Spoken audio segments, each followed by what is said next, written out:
Yeah, I think how sometimes presidents make a decision to enter into a war, and the decision from the get-go is to enter into a war with objectives that will take a long time to achieve, and they lie. They're like, "Hey, this is going to be a short war," but the goal from the get-go is a long war. Iraq being one example, Afghanistan being another. In this case, I genuinely believe Trump thought it would be a quick war. I think it was more of a mistake than a lie and nefarious intentions where, hey, we want to achieve something more than just a quick win, quick concessions. By the way, I've criticized the war more than anyone, as you know. We've done this many times, and I want to give Trump credit. I know, Alan, you're gonna be upset with me. Don't block me, but I'm gonna actually give him credit this time around.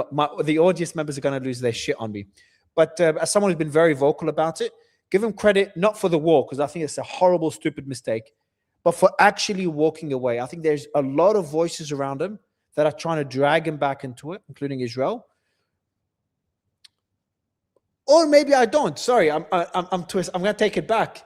Maybe he doesn't deserve the credit. Maybe it's the Gulf pressure that forced him to accept the deal. So hold on.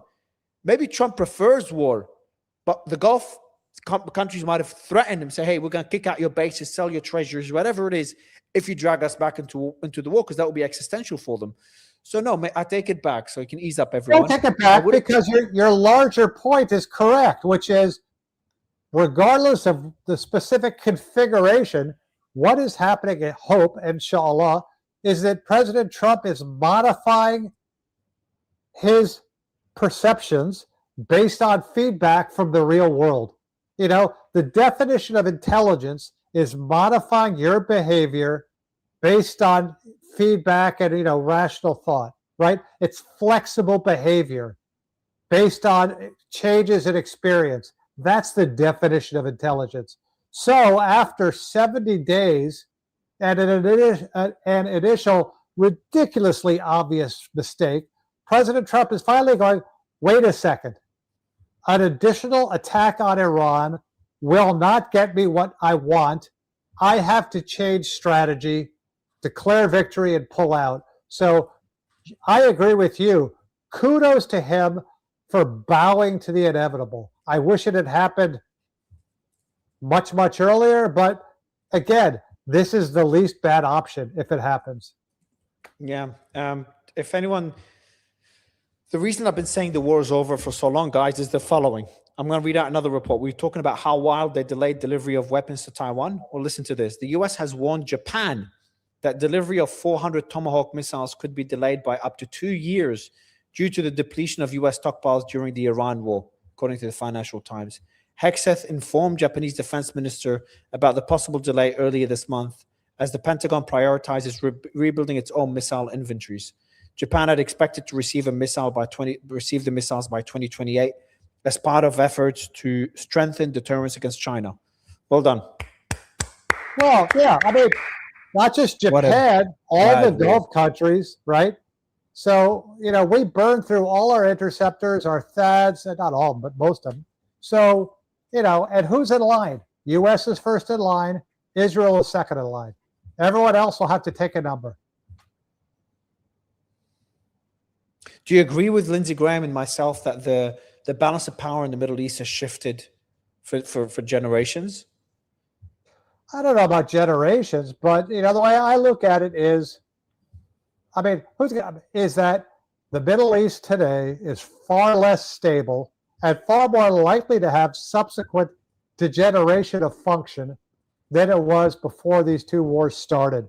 I think Israel, is still bellicose and attacking countries and bent on a militaristic solution.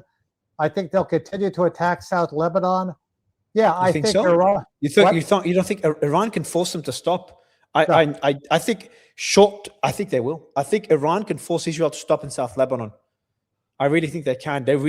I could be wrong, but one of the red lines Iran had is a halt of wars across all regions on all fronts. Yeah, but again, look, if Iran had steel in their spine, they wouldn't accept this deal because Israel's violating the ceasefire now, right? So I think but there's no permanent ceasefire. Like, we're on the edge.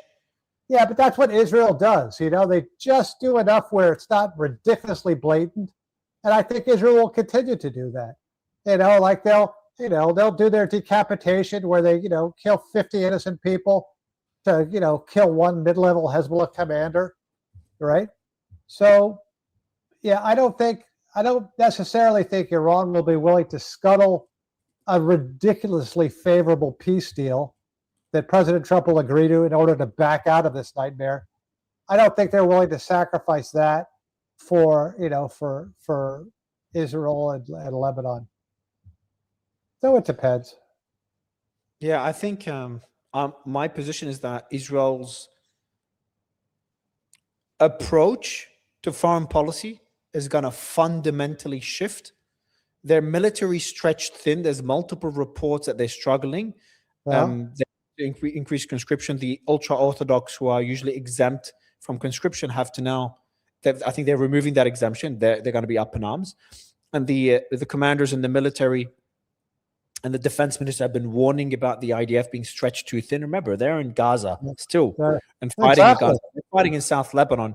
They're dealing with attacks from Yemen. Obviously, they're attacking Iran, and they keep having to deal with the Iranian issue. They got 2 bases in Iraq. Remember those reports? Yeah. And they're supporting the UAE. They had a defense battery here, the Iron Dome. You put all these together, Alan, along with the fact that Iran now is more emboldened, and they're going to get significant support from China and Russia, especially China, and they're going to make a shit ton of money from tolling the Strait of Hormuz. You put all these things together, and I think Israel has no choice but to really do things differently. And they're getting hammered in South Lebanon with the drones. Hezbollah's now moved to asymmetric warfare, similar to what Ukraine did with Russia, and it's working. So, yeah, I really think this is the beginning of a new era for the region and the Gulf. They have to learn to live with Iran. I know there's room for guilt, but they have no choice. I agree. I think, again, as you said, especially in the short term, with Iran on a daily basis controlling who goes through the strait, they're going to have to at least, accommodate Iran more so than they've done in the past. Do you think they'll be able to reach a nuclear deal after this by the end of Trump's term? No, I don't think they'll want to. I think they'll settle on the talking point that they've stopped Iran from ever having a nuclear weapon, and they'll move on. I don't think this administration has the expertise or the desire to actually negotiate a nuclear deal that will confine Iran's nuclear program. I hope I'm wrong, but I think the nuclear can is going to be kicked down the road for the rest of this administration. Again, this strategic attention deficit disorder, they just don't care about this issue anymore. President Trump wants to move on to something else, whether it's Cuba, after Cuba, who knows? Last question for you is, someone just messaged me saying, Mario, I really have a bad feeling of what's about to happen. A commentator, political commentator, and they're worried there'll be some effort to sabotage the deal. There's no way. There is no way Israel will try to sabotage the deal, or someone will try to sabotage this deal. I totally disagree with you. Are you kidding me? Are you joking? Militarily, you think they'll sabotage this deal? Oh my God, yes. Oh yeah. Militarily. Militarily. I know. I'm just saying that Israel wants this regime gone. Okay? And it realizes it has the rest of the Trump administration as a favorable time bound to get this done. Because whoever the next president is, it is unlikely that president will be as user-friendly for Israel as this one is. So they've got, the clock is ticking. Now, how they upset these, I don't know. But no, Israel, especially if it's this incredibly weak deal that doesn't really address the nuclear issue, that starts giving Iran more money to rebuild their defense industrial base, to rebuild their drones, rebuild their missiles, refund or give more money to Hezbollah, Hamas, Houthis, the Iraqi militias. Of course, Israel's going to try and stop that. Now, the one thing we haven't talked about, or one of the things, is this domestic Israeli politics. Netanyahu's been, avoiding this court trial. Elections could happen. So if there's a significant shift in the Israeli government, that will have implications, though it could get more right-wing for all we know. But yeah, I mean, as long as Netanyahu is prime minister, he's going to be doing his darndest to scuttle whatever agreement the U.S. and Iran comes to, period. If Israel militarily sabotages this deal, Alan, I'm no longer doing this. I'm out of this whole analysis, commentating, interview bullshit. Well,